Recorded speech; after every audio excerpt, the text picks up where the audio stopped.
Hello and welcome to the Heart of Markness podcast, episode 76, 76. Black Crowes with Jimmy Page, Holmdel, New Jersey, June 30th, 2000, part 2. We're doing a part 2 because it's that good.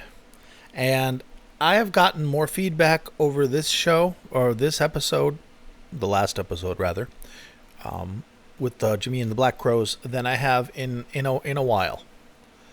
And it's a mixed bag. All of it, actually, which doesn't make it very mixed, is firmly on the side of Jimmy's playing amazingly. And that's true. He did for this tour play amazingly, like he did on the 98 tour. But some people cannot get past Chris Robinson's voice. At this show especially. He is better on other shows. Robert has his off nights, but this isn't Chris's music, and it's not really his range or his style. So I understand the frustration he must have had trying to sing Robert Plant material when you don't have a Robert Plant voice or range. But being Chris Robinson, instead of going, you know what's difficult? Singing Robert Plant songs when you don't have a Robert Plant range. Instead of doing that, he was just kind of a dick and saying that he didn't really care for Robert Plant, his songs, and the way he sings. Okie dokie, buddy. Okie dokie. Anyhow, the band is incredible. The band is incredible. The Black Crowes are incredible. I have lauded them in the last episode, and I shall continue to laud them. I shall laud them from the mountaintops. They're just great, and it's great to hear Jimmy with a band again. And it's not like Page Plant wasn't, but it was a much smaller toolkit. Page Plant was like the 10-piece toolkit you can get hanging on the peg at Walmart at the cash register. You know, it's got a cheap Chinese socket set with a few sockets, Phillips screwdriver, standard screwdriver, and a vice grip. All of which exceedingly cheap, but if you're not using it all the time, perfectly serviceable. And that's what Page Plant's band was. Charlie Jones, perfectly serviceable, by which I mean adequate, not exceptional, bass player. And Michael Lee was good in as much as he had a lot of punch and a lot of enthusiasm, and he really backed up Jimmy's playing a lot. But complex, not much. Loved him. Again, this is a matter of degrees. This is a matter of, an A+ or an A++ kind of situation. I always regret criticizing bands because then, at this point, it's weird because like someone, Steve Gorman actually liked a tweet that was sent out by somebody sharing the Zocros podcast. And then it's like, well, shit, if he liked that, and it's very, very likely he just hit like, but it's also not a 0% possibility that he listened to it, at least some of it, which is a bummer because I was off my game last week, just off my beam. But to know that these people may, at this point, hear what I'm saying. And I'm not talking Jimmy and Robert, but, Steve Gorman, sir, I love your drumming. I love your drumming. That transition you make from the song I can't remember into Wiser Time makes my heart break every time.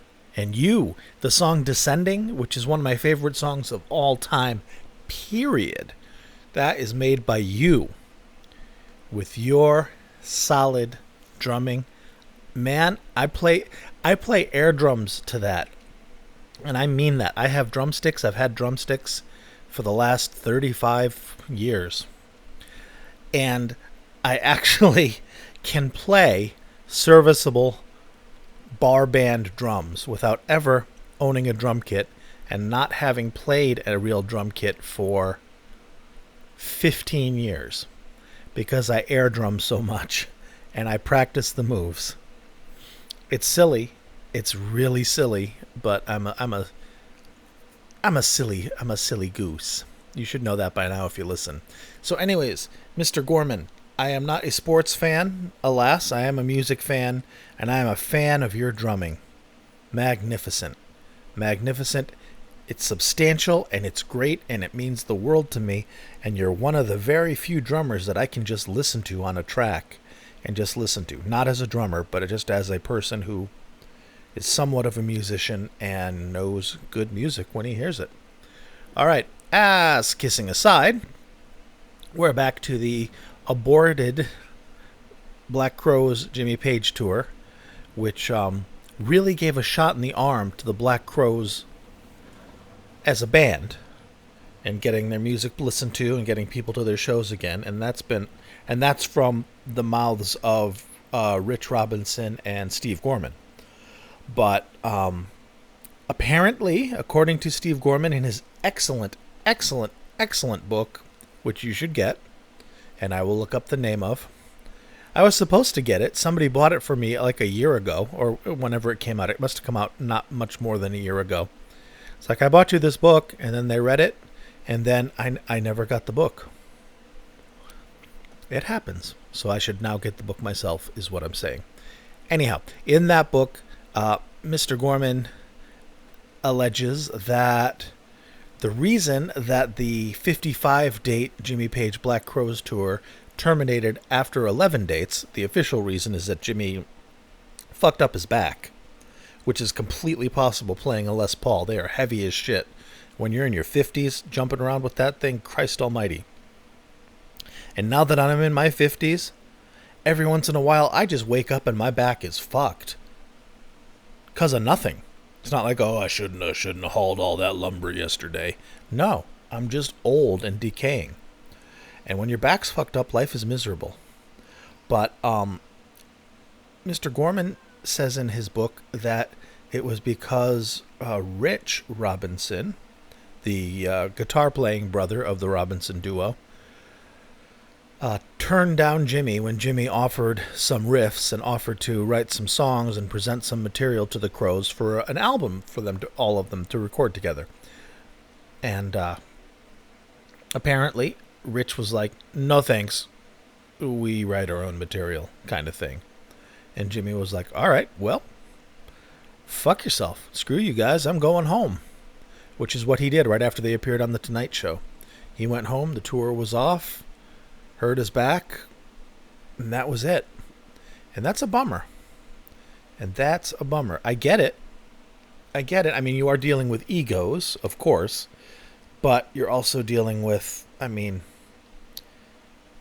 you don't tell anybody on this planet, Cardi B, even if she didn't know who Jimmy Page was, her manager would say, Jimmy Page wants to do a song with you? Fuck yes, you're doing a song with Jimmy Page. You just don't say that, and you just don't do that. And I believe Mr. Gorman because I believe him. Why would he lie after 20 years? Why would he lie about that? I mean, it's noted that the Robinson brothers, much like the fuckheads from Oasis and Dave and Ray from the Kinks, I mean, brothers. You don't want to be in a band with brothers. And Van Halen. There's just drama, and there's always drama, there's always fights, and it's always them against the rest of the band, even if they hate each other. You know, look at Mike Anthony. Jesus. All right.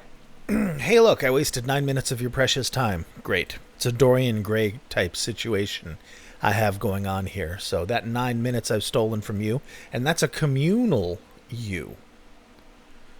So it's 9 minutes times the number of people who listen to this and will listen to this in perpetuity gets granted to me. And I de-age by that amount. Granted, it's chicken feed.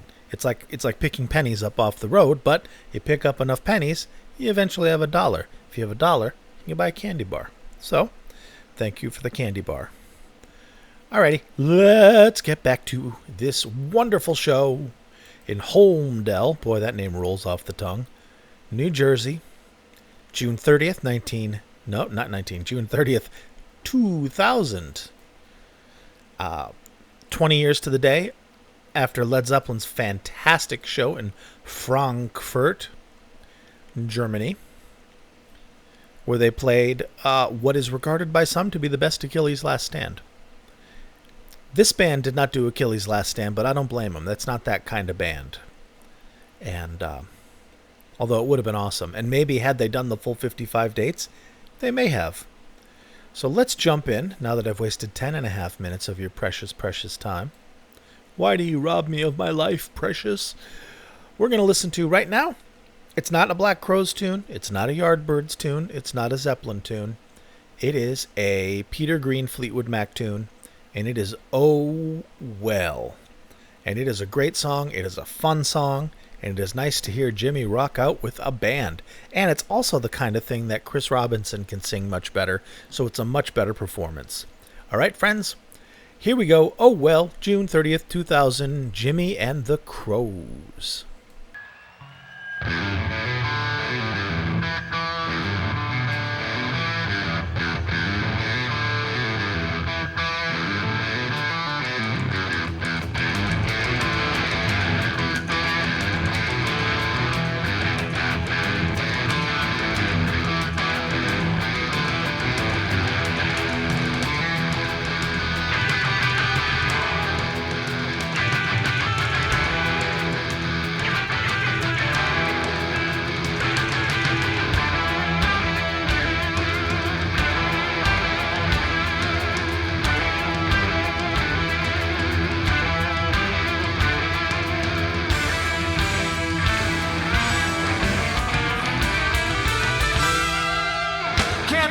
The shape I'm in, I can't sing, I ain't pretty, and my legs are thin. But don't ask me what I think of you, I might not give the answer that you want me to.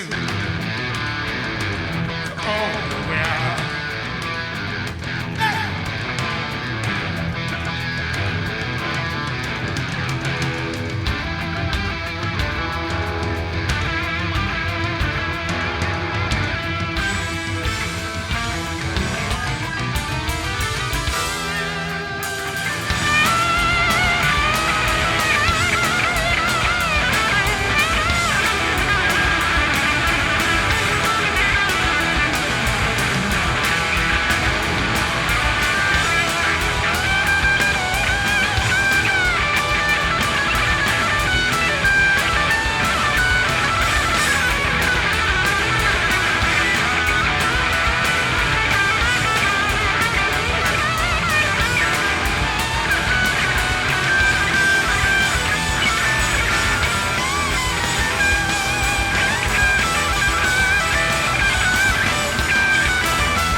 He understands, he said, stick by me, I'll be your guiding hand. Don't ask me what I think of you, I might not give the answer that you want me to. Oh, well.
That was so cool. It was so cool because he sounded like Jimmy Page. He played like Jimmy Page, and he played riffs and licks that were Jimmy Page riffs and licks. And what's interesting about this show, and what was interesting to me about the Page Plant show that I did a little while back, not very far, the '98 show, is that he's playing. I mean, he has his stock and trade licks. We know them if you've listened to Live Jimmy. Here, he's not leaning on them. Sometimes he leaned on them. Sometimes he leaned on them because maybe there wasn't anything in the tank creatively in that moment, because he does improvise and wing it. And you got to have something to play, when you don't have anything to play. This sounds different to me. It sounds like he's using those old licks. Okay, first of all, let's break this down. Many of the licks and playing he was doing were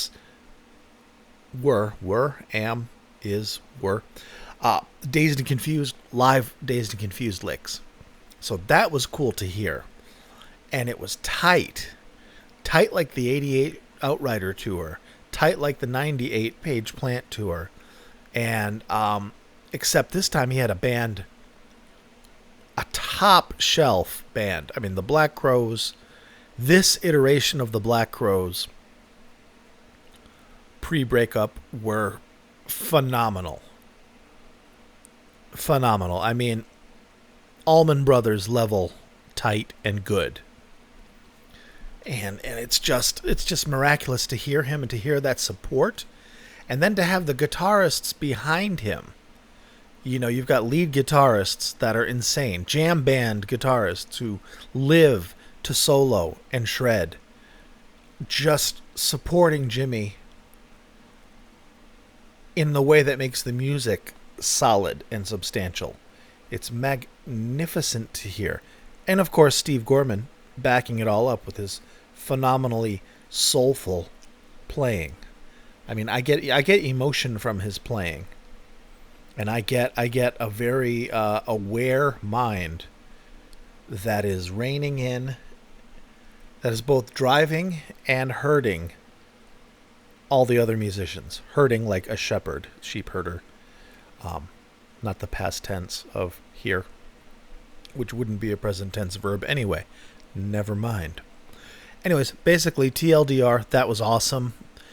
And let's go to other things that are awesome. You know what else is awesome? We're going to play some of the songs that were made better and possible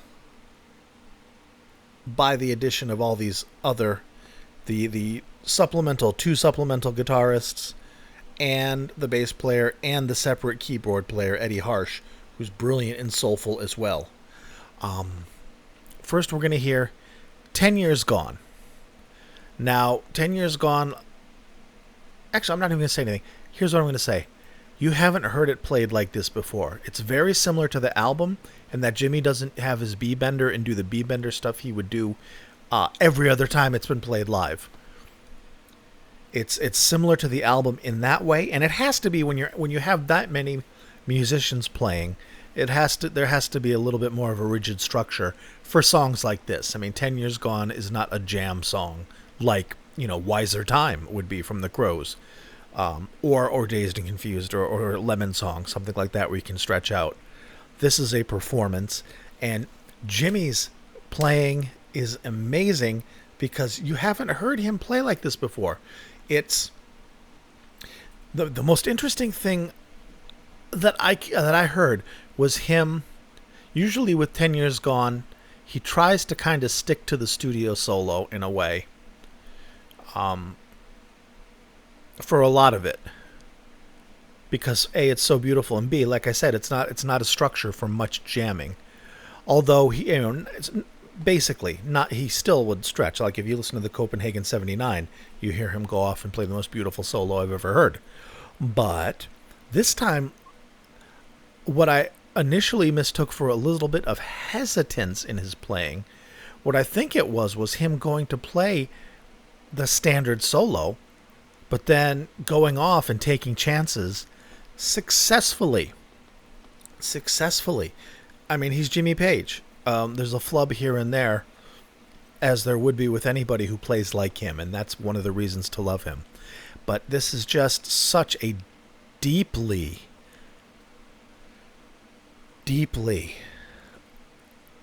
virtuoso performance. This whole show is a virtuoso performance by Jimmy. And, Jimmy at his most Jimmy. None more Jimmy. And 10 years gone, this is evident in also having the other guitars behind him playing things that you might not have remembered. I mean, they're from the record, but not from the live performances, because when Zeppelin would play it, Jonesy was relegated to playing a triple neck acoustic and playing bass pedals with his feet, like Geddy Lee does when he plays keyboards.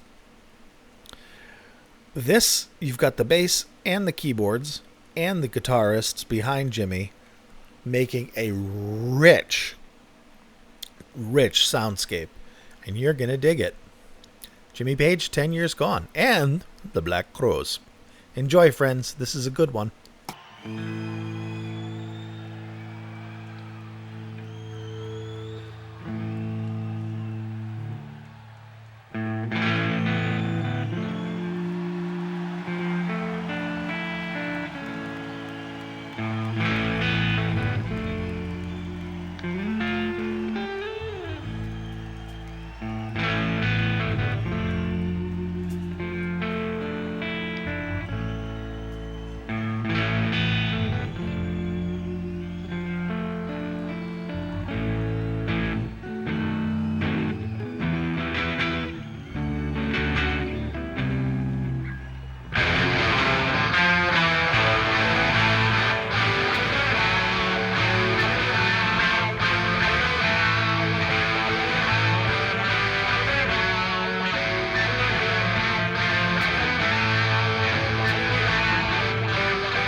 Then as it was, then again it will be. The course may change sometimes, rivers always reach the sea.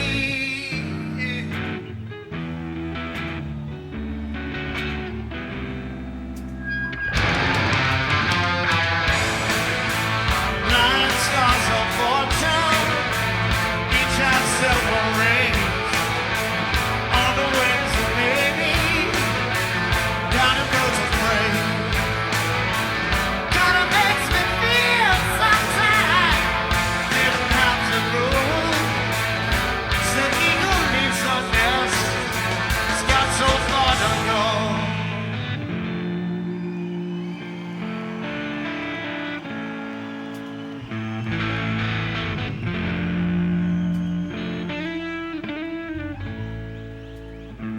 Change is still my time, and maybe that's alright with me.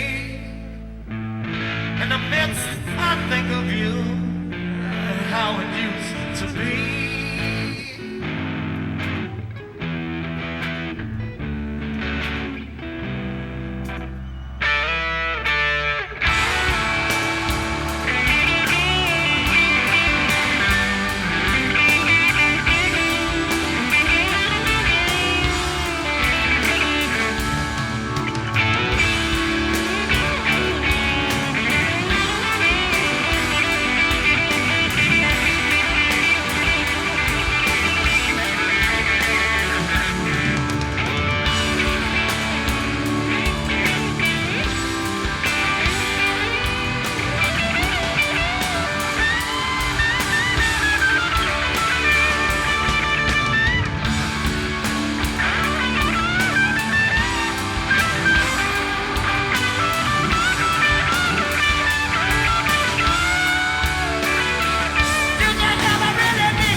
my dreams.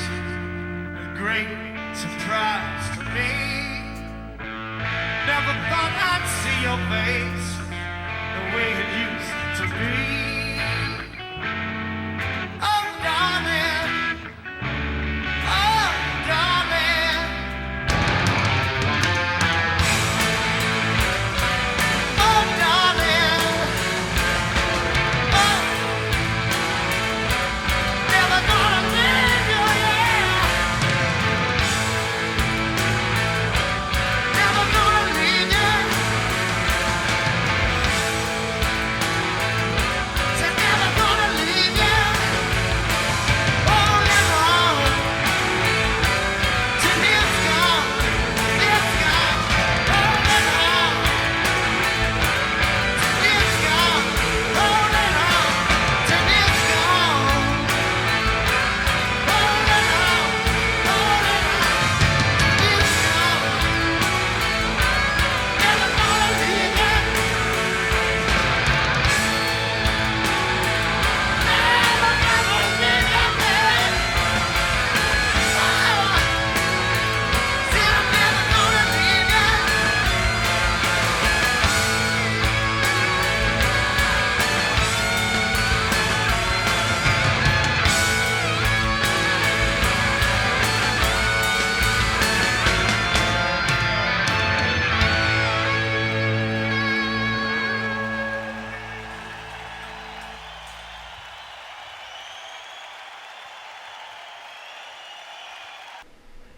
That was good. That was good. It was not my favorite performance of it, but it's amazing just to hear Jimmy take the lead of such a solid band and really stretch and grow in the 2000s, or in 2000 anyway. It breaks my heart that it didn't go further. It really does. But all right, enough of that. You could really hear the guitar army and the keys supplementing, and of course the bass. And Chris was better at that. He didn't seem to know the lyrics solidly, and it's got to be weird singing someone else's lyrics. I don't know. I can't see him being a team player very much. But what do I know? I saw them once in 1990. Man, I had a signed shirt, signed by all of them, that I got back maybe in 1991. There was a rock and roll auction, the local radio show where I lived in Manchester, New Hampshire. WGIR, I think it was, had a rock and roll auction, and my friend and I went, and it was weird because it was like a late morning kind of thing. And so there's Loverboy, the two dudes from Extreme, who performed More Than Words for us acoustically for 11 people, and it was incredible. Joe Lynn Turner, who used to sing for Rainbow. Street, do you remember me on the street of dreams? That guy. Loverboy, I remember for some reason. Maybe Ace Frehley? I don't know. I may be conflating different things, or I just may have added to it. But in any case, there was a whole bunch of autographed memorabilia for charity, I assume. And I bought a signed Black Crowes tour shirt. It was a black shirt with the Black Crowes logo, and it was signed in like white paint pen. And I had it until I didn't. And it's something that went with a girlfriend I broke up with. And we did the breaking up while I was living in New York in the Catskills, and she was living in Maine. So she divvied up the goods. And that was part of the first Great Purge. She got all my 45s. I had some good 45s, man. Anyway, who cares, right? Who cares? That breakup was 28 years ago. Can't really dwell on that much. 28? No, 29 years ago. Shit. All right. Plowing ahead, as Bill Burr says. We're going to play another song. This one is one that Zeppelin had never played live. And Page and Plant had alluded to it now and again, but never played it in full that I know of. If they did, let me know. Call me stupid. But this is In the Light. And this is another song that benefits from having the keyboard, bass player, and a whole bunch of guitars. It's really good. And this is another thing that is a little more in Chris's wheelhouse. So the vocals should not be too distracting. And as usual, Steve Gorman and crew kill it. Eddie Harsh kills it. What I love is that they take the song and play it faithfully while making it theirs. It's not like a rote presentation of the song. Well, you'll hear it, right? We will if you'll shut the fuck up. Thank you. I will shut the fuck up. And you will now hear this song, In the Light. Black Rose and Jimmy, enjoy.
If you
of my soul, yeah, I just wanna show you what I give you. From every bend in the road, yeah. Now listen to yes, I wasn't really looking for you to, honey, but you would for me. Said I would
share your load.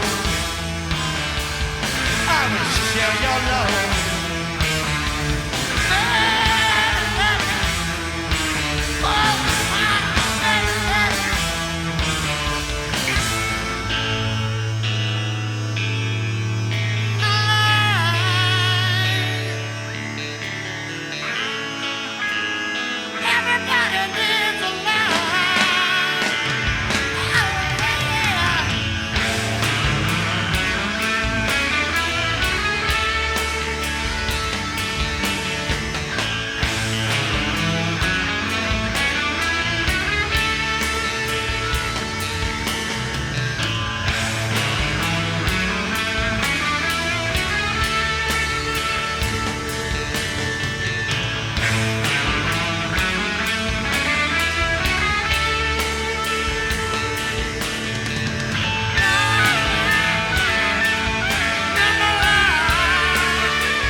By the light of the silvery moon. The moon looks amazing tonight. Tonight being October 1st, 2020, because this will last on the internet forever. And the moon is just gorgeous. Gorgeous, hanging, lambent, and gravid with meaning. All right, In the Light was good, right? Yeah, it was good. It's nice to hear Jimmy stretch out in these vehicles that he can do so. Just so refreshing. So refreshing. I think there would have been no, I'm going to walk that back. All right, well, I've got one more song for you. But before that, here comes all the bullshit. You can follow me on Twitter at Heart of Markness. You are welcome to. You can join my Facebook group, the Heart of Markness Facebook group. Lots and lots and lots, dozens and dozens and dozens and dozens of wonderful people in that group who are all music fanatics, Zeppelin fanatics, Jimmy fanatics, who share shows, share insights, share how to burn a DVD, because it's been a decade since you've really done that, and things like that. It's a nice little community that I've had no problems with it, other than having to kick one guy out who is just a total scammer. like Nigerian scammer level. Hello, friend, I love you so much. I give you 200 million US dollars American if you help me. And I never got the money. So he's out of the group. Facebook, right? Yes. I also have heartofmarkness.com, which is where I park the podcasts, as well as, where applicable, the full concerts from the shows that I feature. So if you want to own this entire concert, not just the songs that you've heard on the podcast, but the whole 2-disc set, you can download it for free at heartofmarkness.com. And that goes with the rest of the shows on the podcast too. The further back you go, it gets pretty spotty, but God, there's got to be the last 40 or 50 probably have it there, I hope. And that goes for the bonus episodes as well, friends. The only time when I wouldn't do it is if I'm covering tours or just things where I didn't have the show. I had to rip it off of YouTube or something, which is rare, but it happens. So there are a few where there's really no show to mention. But, I mean, that's maybe 2 or 3 out of, including the bonus episode, well over 100. So, go nuts. And if you want to go nuts, if you like what I do, if this podcast makes you smile every week, and you are of a mind and ability to support, I invite you to become a patron of the Heart of Markness. Patreon.com/Heart of Markness. You can get a sticker. I've got stickers. And you get your own podcast every month. That's just for you. And I read your name out, first name only, so nobody gets murdered, every week for every episode. Occasionally I forget, but literally that's only like 1 or 2 out of, again, well over 100 times. And you get honest to God gratitude from somebody who your patronage, honest to God, has a physical effect. Makes my life better. I am not a man of means, so this really helps my life. And I love you for it. And if you can't or you don't want to, no worries. It's a free podcast, and it's always going to be. This is just for those who are moved to do so. And speaking of, these are the Titans, upon whose back rests the Heart of Markness. No, upon whose shoulders. Yeah, upon whose shoulders rest the Heart of Markness podcast. So a laurel and hearty handshake go out to Michael, Rob, Wayne, Brad, Danielle, Tracy. Congratulations on the house, Danielle. Tracy, David, Peter, and David and Peter are both very active in the Facebook group. Great guys. Mark, other David, also a great guy. Bill, Mimo, and I sing his name like that because I don't know any other Mimos, and it sounds like a name you should sing, like from a mountaintop, like Ricola Mimo. He's also the guy that asked me to cover a show in 77, and there was no show on that date, so I went bonkers, like, I must accommodate Mimo, and it wasn't there. You'll never live that down, buddy. And lastly, but not leastly, Avi, he of the Raven Avatar. My friends, thank you so much for supporting the show. And let's get back to it. The show, that is. I'm going to play you one last song. It is a Black Crowes song. I was going to play you Remedy, because that is most likely the song that you would recognize of the Black Crowes songs they played. And it's a great song. I changed that because while I was listening to In the Light, I was reading about Jimmy Page and the Black Crowes on Der Interwebs, and I saw that apparently, allegedly, Jimmy was quite fond of this song, which is Horsehead. And some of the other people in some of the threads I read, I'm a fast reader, also singled out Horsehead as a great song. Like, wow, what Zeppelin song is this? It's not. It's a Black Crowes song. Holy shit, this band is better than I thought. Kind of stuff. So, we are going to listen to Horsehead, Jimmy playing a Black Crowes song. Enjoy it, friends, and I will be back to say bye-bye.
We're going to get into this thing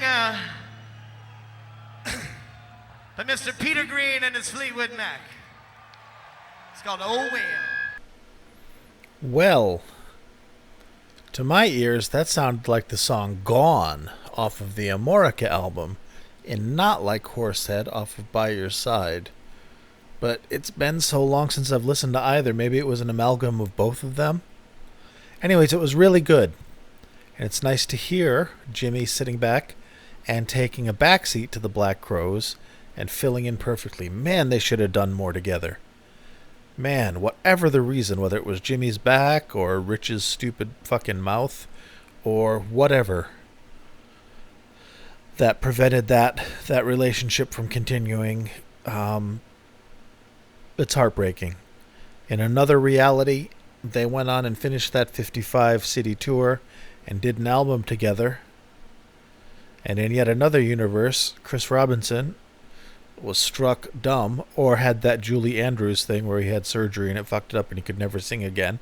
And they had to get somebody else to sing for them. Shit, Nancy Wilson would have done a great job. And I still stand by Joan Osborne. And I had somebody else back that up.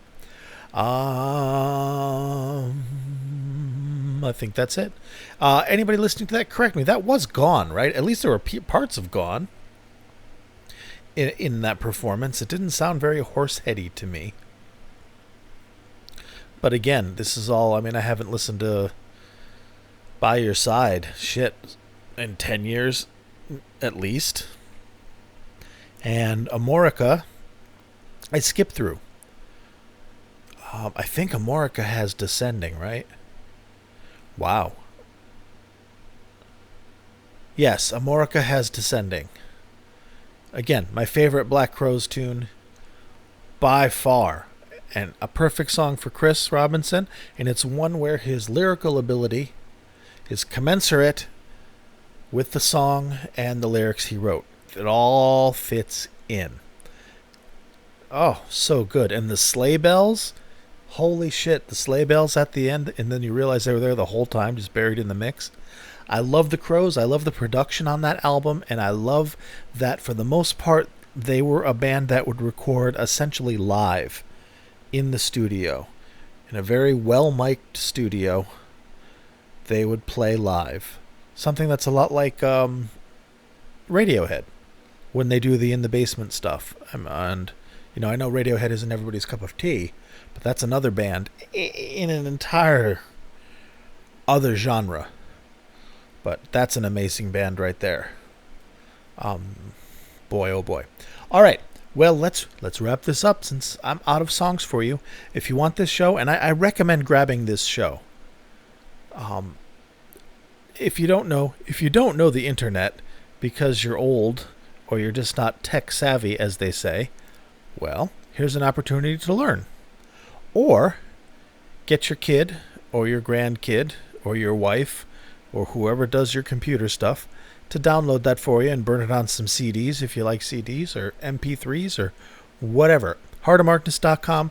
Grab this show. It's already up. I don't have to worry about it because it was posted in the part 1 post from last week. So it's already there. If you haven't grabbed it, grab it. Life is too short to go without listening to wonderful music. And, well, let's wrap that up. I'm going to go out and look at that beautiful moon for a minute. Not because I'm a romantic, but because I have to take the trash to the curb. All right, everybody. Thank you very much. Be good to yourselves and each other. And I will be with you this weekend. It'll be Sunday because I'm going to spend another Friday, Saturday with my family. Working out the whole COVID thing. I was going crazy not seeing my kid, but she was in a perfect little bubble at her mom's, and I didn't want to break that bubble in case it killed her. So, but now we're easing up, and I'm seeing her. I think this will be 3 weeks in a row, and it's just great, and I love her. And you didn't need to know any of that, but now you do. All right, thank you very much. See you this weekend. Bye.